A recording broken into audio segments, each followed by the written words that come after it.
Welcome to Undisputed. We are live from Los Angeles. I'm Jenny Taft here with Skip Bayless and Shannon Sharp. Guys, good morning. Good morning, Jenny. How you doing, Jenny? You had a great weekend, Jenny? What a great weekend I had. My Oklahoma Sooners pulled off an epic comeback to beat those hated Texas Longhorns. And your Alabama rolled all the way into Texas A&M and gave up 41 points and lost. And Tom Brady at age 44 throws 5 more touchdown passes. And of course, how about them Cowboys? There it is. You got a lot to celebrate today. You got a lot to celebrate today. Great weekend. It's going to be a great day, and God bless you. Oh, I want me a case, though. Yeah. The little Chargers came through for me against your Browns. Yeah, and my Browns got robbed. And No, I they didn't can't get wait no. to just They ain't get no robbed. go crazy about They that. didn't get no robbed. Yes, they did.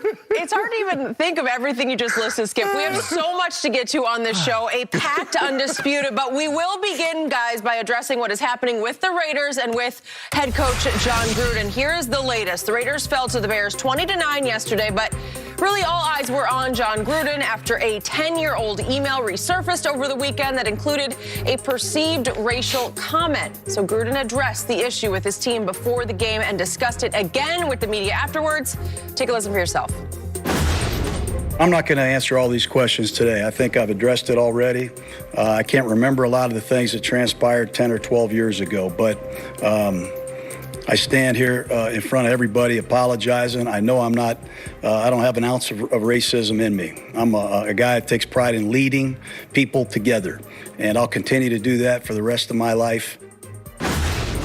Shannon, what is your view on this? Well, it's really disappointing. I'm very, very disappointed in John Gruden. I'm first on record. My brother, he was my brother's position coach when my brother was in Green Bay. My brother swears by him. I am not the biggest fan, so let me go ahead and get that out the way. I am not the biggest fan of John Gruden. You have made that clear. Abundantly clear. Hopefully crystal clear. Yep. Skip, and what have I told you several times? John Gruden said that he was angry when he sent this email. And I've told you there are people that will tell you the truth, are angry drunks and kids. Yep. He was angry. And what's so disappointing, Skip, is that when he was angry, this is what he went to. That's the go-to move. I'm not racist, but what's your go-to move when you get upset with a person of a different race or a person of a different gender? What will you go to? What's your go-to move? This. Yep. So the question I have for John Gruden, if you're not what you say you are, would you have said these words to D. Smith to his face? You see, you spoke your heart because you had no idea these emails would ever make the light of day. And once they did, now you're saying you're sorry. And I take Josh Jacobs. He said it was 10 years ago. People grow. Gruden hadn't had any regret. He wasn't going to say, I'm sorry. You think John Gruden said, you know what, guys, there's some things that I did. It was 10 years ago. And I'm not proud of this. I sent an email. I said some things that I shouldn't have said. I said something that's going to be viewed as derogatory and even racist. Yep. And I want to apologize for that. John Gruden thought he had skated. He ain't grown. Grown how? Yep. Because he had no apology in the 10 years up until this moment. Yep. Skip, I think his punishment should be having to go stand before those black men in that locker room for however long he owns this job and have them look at him and because they got in the back of their mind, damn, oh, okay. So if I make a mistake, we lose a game, you go home and you vent. This is what you think of me, huh? Though not one of those players said that publicly after they did have a team meeting in which he apologized, according to John, to them. Yep. Okay. Yep. Skip, and for me, I don't believe the NFL should do anything because this is a very, very, very slippery slope you'll be heading down. I don't want Fox to punish me for something that I may or may not have done while I was at CBS. That wouldn't be fair. He wasn't an employee of the NFL, although, Skip, he was working for ESPN, and we understand. The broadcasts are in business. It's a marriage with the NFL. Yeah, he was the lead analyst. He was the lead of ESPN with Tirico. But for me, Skip, look, I don't want to beat John Gruden up too bad. The man said he apologized, and take him at his word. But Skip, why is that when you get upset with a person of a different race, you always go to racist rhetoric? If that's not who you are, how do you, Skip, I don't even think of it. If somebody cut me off, that's not the first thing that comes to my mind. Oh, you this, that. That's the first thing that gets you. So in other words, and you think about it, Skip, you had to type this out, you had to write this out. You looked at it, and then you hit send. You hit that because you didn't think these weren't going to make the light of day. Now, he said, there's some other things that I said in there also. So he's trying to go ahead and get in front of these, Skip, because eventually you know what he said about certain owners, whoever the owners are. That's going to come out eventually. But this is not a good look for John Gruden, especially, Skip, when you're in the business of leading, because a lot of what John Gruden's success has been built on the backs of black men. I want John Gruden to know that. Those lips and the thing Michelin tires, the reference that you made, those are a lot of guys that you got that $100 million contract was because of those guys. That's true. So for me, Skip, the man said he's, for me, I don't want to harp on it too much. He said he was sorry, but man, this is a bad look for John Gruden. It's a very, very bad look, and I feel very comfortable with the way I've been feeling about him. Okay, he's done nothing to change my mind. Okay.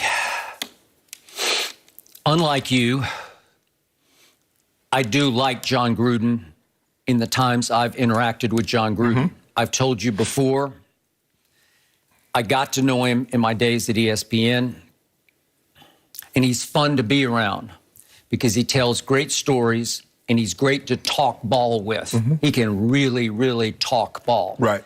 And I don't know if you've been around him at all. I guess not. Not okay. Really. If you were in his presence, you would enjoy it for those minutes you were in his presence. Now to this. I was beyond disturbed by this. I was shocked by this. And John is disqualified because of this. Because there are certain mistakes you make. Right. I don't drink that much, but I had a second drink and I got behind the wheel and I got stopped. Right. Okay, that's a mistake to me. This is the kind of mistake you can't take back. Once you reveal yourself, you're revealed. For John to say, I don't have an ounce of racism or I don't have a racist bone in my body is a lie. This indicates at least 1 ounce, if not several. Exactly. And at least one racist bone, if not several racist bones. Correct. It shows you that under the circumstances and anger, to whom did he write this email? To Bruce Allen, who had been his confidant and his best friend for his years in Oakland under Al Davis. They commiserated because they were sort of joined at the hip against Al, who was the czar and the overseer and sometimes the tyrant. And John clashed often with Al Davis, who I believe does not have, or did not, the late, great Al Davis, who I got to know very well in Oakland. Correct. Al was very progressive in his thinking. Very. And I don't think he did have a racist ounce or bone in his body. But John sat down at his keyboard, as you said, and he wrote this in strict confidence to his buddy, Bruce Allen, as you recall, the son of the late George Allen, the former coach of the Washington football team. And this should lead to the suspicions in the black community among black athletes about what do those white people do behind closed doors? What do they say? Well, hell, we already know. Okay. A lot of times they'll say it to our face. Okay, but this is classic. Yes. I thought it was just to Bruce. I didn't know there was going to be some big investigation. It's between us. It was going to out me 10 years after. And once you're outed, you're outed. Yeah. This toothpaste does not go back in this tube. I'm sorry. You'll never be looked at the same, Skip. You will never be looked at the same.